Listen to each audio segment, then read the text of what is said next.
Millions of people all over the world appreciate the joy of dining at an establishment which serves delicious food. During this timeless occasion, we savored not only the unique qualities of the food being served, we also consumed various other important characteristics of the dining experience while seated inside any dining establishment. The service we are given, presentation of the meal, style of the interior surroundings, and even our dining companions also significantly influence each eating experience. This series will visit the booming metropolis of Victorian London at the height of the British Empire to experience dining from one gentleman's viewpoint during that period. The journalist Nathaniel Newnham-Davis, generally known as Lieutenant Colonel Newnham-Davis, was a British food writer and gourmet. His acclaimed London establishment reports earned him a fine reputation during the latter decades of the Victorian era. Through his unique culinary journeys, we shall explore fascinating accounts of various establishments in late Victorian London he felt worthy of patronage. Of course, tastes vary from one person to the next, so a definitive selection of establishments which would satisfy every individual was not his objective. Though Mr. Newnham-Davis did focus on finer restaurants and dining rooms that suited the gentleman class and their companions. Readers of the Pall Mall Gazette recognized him as the magazine's gastronomic writer. The Pall Mall Gazette was a magazine written for the higher classes of society, read by gentlemen that desired quality dining experiences. His knowledge of the late Victorian London dining scene gave great confidence and trust to his selections. Nathaniel Newnham-Davis provides our unique view into fine dining in the late Victorian period through his 1899 book titled Dinners and Diners, Where and How to Dine in London. This was a time when elegant two-wheel, horse-drawn carriages like hansoms were still in vogue. With each chosen restaurant, the acclaimed food writer provides more than just a routine review. His captivating accounts welcome the reader into a select world of culinary achievements with a side dish of keen observation. He provides exquisite social commentary and contemporary background for each establishment he visits, which appears to be as important for him as the food on offer. Vivid descriptions of the atmosphere and distinguished people that made these restaurants their second home make us seem as if we are sitting at the next table. Nathaniel Newnham-Davis preferred not to play favorites in his reviews, delivering fairness while restraining from condemning a restaurant in the vast majority of his reports. If he did not publish any review of your establishment after a selected visit, that was confirmation of an unfavorable opinion, though he was not afraid to point out what he deemed as poor tastes or habits when dining among these rarefied social classes. On today's episode, we will visit Prince's Hall, also known as Prince's Restaurant. Located in Piccadilly, London, Prince's Hall was a dining establishment reviewed and recommended by Nathaniel Newnham-Davis in his landmark 1899 book. History of Prince's Hall, Prince's Restaurant in Piccadilly, London. Prince's Hall was located at the site of the Royal Institute of Painters and Watercolors, 190 to 195 Piccadilly, London. It was situated behind the galleries where annual exhibition shows took place for the Institute. The restaurant's location was originally a concert venue before merging with the Prince's Hotel, which was to the rear of this building on Jermyn Street. The merged premises became a restaurant around the time of May 1896. Prince's Restaurant soon had a fine reputation for elegance, tasteful decoration, and fine cuisine on the London dining scene. These high standards made it a premier dining choice for the upper classes. Inside the restaurant, its white walls, occasionally decorated with russet silk paneling, fine drapery, and gilded accents, resembled French Empire interiors. Above the diners, high-paneled white ceilings were adorned with gold embellishments. Between 1929 to 1933, an extensive redevelopment on this site transformed the hotel into offices and business premises, with the Princess Arcade shopping area connecting Piccadilly and Jermyn Streets.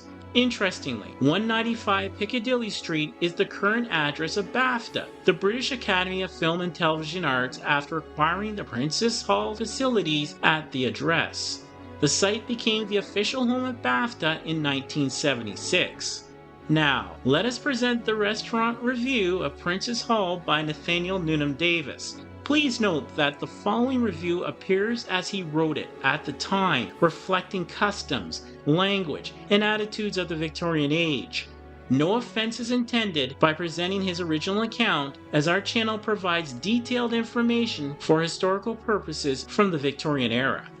Review from the dinner at Princess Hall as told by Nathaniel Newnham-Davis. She is a charming little lady, and her husband, to tell the truth, spoils her just a little. Most married dames would have been content if they wished to dine at a restaurant on the occasion of their birthday with one dinner, but Mrs. Daffodil, if I may so call her, from her favorite flower, insisted on having a dinner out on Saturday, and another on Sunday, and another on Monday, because, though her 21st birthday really fell on Saturday, she was going to keep it on Monday, when a great party of her husband's people were to meet at the Savoy, and on Sunday her people were organizing a feast at the Berkeley. But Mrs. Daffodil said that unless she dined out on the evening of her real birthday, she was sure she would have no luck during the coming year, and I was told that I was to have the privilege of being the third at the little dinner, which was to be the veritable birthday dinner, and that, as a return for this great favor, I was to order the dinner and choose the restaurant. I was too wise to take the full responsibility of anything so important, and in a council of 3, we ran down the list of dining places. Of those we paused over in consideration, the Princess Hall was the nearest to Mrs. Daffodil's flat, and the little lady remembered that she had not dined there this year, and suddenly decided that it was the very place for a birthday dinner, and should she wear her new white dress, or would the black dress with the handsome bit of lace suit her better? Her husband looked a little helpless at the mention of dress, and I at a venture suggested the black, for I remembered that the roof of the grand salon of the princess, with its heavy moldings, was white picked out with gold, while the great panels of brick red, powdered with golden fleur-de-lis, and the palms filling in the corners, would show up a black dress just as well as a white one. Black it was to be, and, this important matter decided, I was sent off as an advance messenger in a hansom cab to order the best table available, and a dinner, not too elaborate and not too small, which was to be ready by the time little Mrs. Daffodil had dressed and could drive down to the restaurant in her brougham. My hansom was a fleet one. A party of guests at one of the tables by the windows, evidently bound for a theater, had finished their dinner and were just off and away as I arrived, and I pounced like a hawk upon the table they left vacant. The first preliminaries were soon over, for the little Dabra maître d'hôtel, whom I had known in previous days at the east room of the Criterion, had the table cleared at once, found some yellow flowers which, if they were not daffodils, were very like them, and had big bouquets of them put upon the table. Then came the important question of the dinner. Hors d'oeuvre variés, suggested the little maître d'hôtel, but I moved as an amendment that it should be caviar, for the caviar at the Princess is Benoist, and no man imports better. Turtle, suggested the maître d'hôtel, a little doubtfully, after being defeated in his first venture, and as I passed the suggestion with a nod, potage tortue went down on the slip of paper. Mrs. Daffodil had made a suggestion as to salmon, which she withdrew as soon as made, but I had remembered it, and saumon à la Grenoble was scribbled down. Now, said the maître d'hôtel, a little decisively, since the soup and the fish are brown, we must have a white entree, and as I was not prepared at that moment with any practical suggestion, having thought of noisette de mouton and a woodcock as the rest of the solid part of the dinner, I allowed the proposal to go by default, and fricassee de poulet d'ancienne was ordered. A tiny saddle of lamb was the next suggestion, and although I regretted my prospective woodcock, I let the matter go, for we had a bird already in the menu. Pomme nouvelle rissolée, salade de mâche, céleri, bettergoût, asperges anglais, reeled off my mentor, and I nodded at the mention of the English asparagus. And then, to show that I was going to have a word in the ordering of the dinner, I added macédoine de fruits à l'orientale and friandises without requiring any prompting. I waited in the bright French-looking entrance hall, with its mirrors and screens decorated with painted flowers, and watched the people coming in and going out. a party of smart young men from the stock exchange, most of whom I knew, on their way to a row of stalls they had taken at the Gaiety, passed and chaffed me for my waiting. But the sound of the band within the great white railed-in musicians' gallery was cheerful, and an excellent band it is, each artist in it being a soloist or some celebrity. And presently Monsieur Fourreau, the manager, who is the brother-in-law of Monsieur Benoit, came out and talked to me, saying that Monsieur Azima, the chef, was personally superintending the cooking of the dinner, to which I replied that I was much obliged that the great artist from the Café Anglais should have paid me the compliment. Then Monsieur Fourreau launched forth into details of the service and the building, how the dishes are brought directly to the guests by hand so as to avoid the chance of drafts and lifts, of the beauty of the kitchen, the arrangements to keep in touch with and cooperate with the World Institute on the top floor, and a variety of other topics. And as he talked, Signor Bocci's band inside was softly playing, and I was growing hungry, waiting for little Mrs. Daffodil, for I knew that it would not be her husband who caused the delay. The brougham drew up before the glass portico with its brass ornamentations, and Mrs. Daffodil in the wonderful black dress was helped out. She would bring her ermine cape in with her, she thought, and having arrived at the table, smiled graciously at seeing her name flowers there. I explained that the table by the door, protected by the glass screens, was my favorite one, and that I should have taken it, if possible, but that it had been engaged for days, and Mrs. Daffodil was pleased to think the one we had obtained was quite as nice.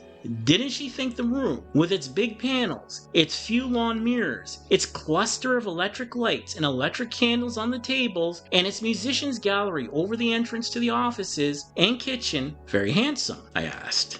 And as she helped herself to the caviar, each little ball as separate as if they had been pellets of shot, she assented, but to show that she was critical, thought there ought to have been more palms. Then the little lady took up the questioning and wanted to know who everyone was who was dining.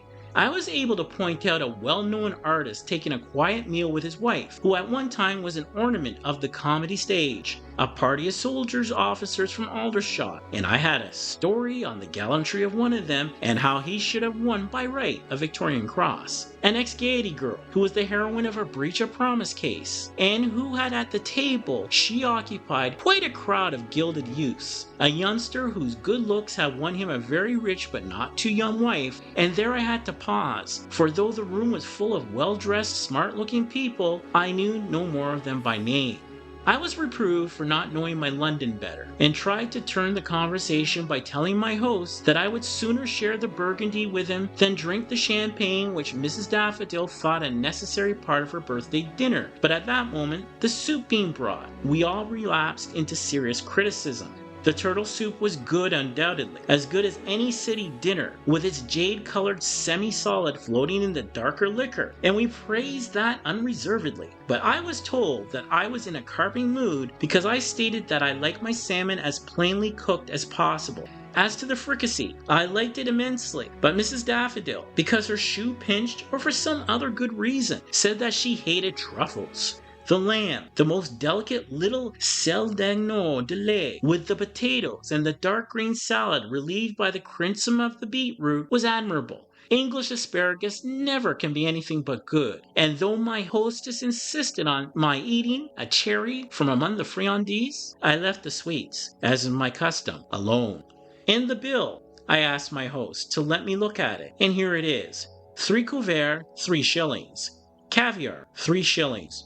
Tortue, 6 shillings. Saumon, 6 shillings. Fricassee de poulet, 7 shillings. Selle d'agneau, 8 shillings. Pomme rissolée, 2 shillings. Salade, 1 shilling 6 pence. Asperge, 10 shillings 6 pence. Macédoine de fruits, 4 shillings 6 pence. 167 Burgundy, 12 shillings. Half of 140 Champagne, 7 shillings 6 pence. 3 Café Special, 1 shilling 6 pence. 3 Liqueur Fine Champagne, 1800, 6 shillings. Total, £4, 0 shillings 6 pence. 1st of February. This was a dinner ordered in a hurry and without perhaps due consideration.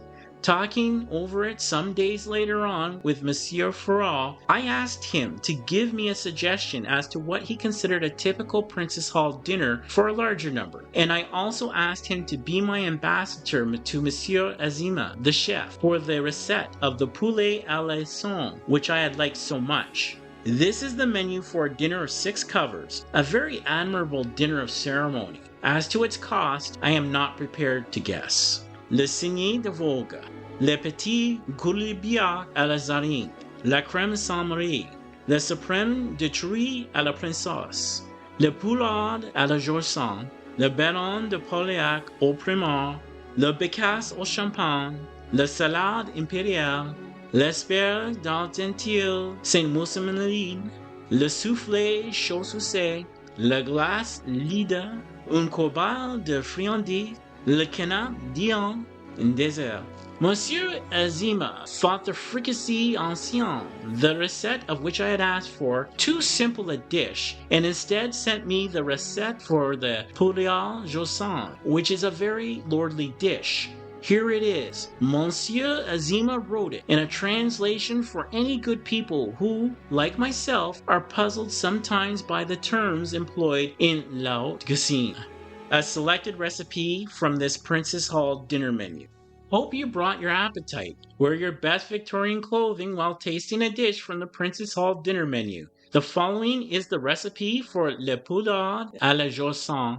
Dismember a large white fowl very carefully. Stew it in wine stock with a chopped onion, a good pinch of paprika, and 2 glasses of white wine for about 45 minutes. Take out the fowl and pass the stock through the tammy. A tammy is a strainer or sieve. Flavor with a good crayfish butter and garnish with tails of crayfish, large truffles, olives, and croutons of French puff paste, a feuilletage. Feuilletage refers to the characteristic technique of creating thin, layered pastry with alternating layers of dough and fat, resulting in a flaky texture. Serve this dish very hot. Thank you for watching this episode of Fine Places to Dine in Victorian London. Please be sure to watch another episode from this series or any other Victorian to Modern episode shown at the end of this video. Also, be sure to like, subscribe, comment, and click the notification button so we can create more exciting content. I wish you good tidings as we remember that sharing knowledge has been a noble deed throughout the ages.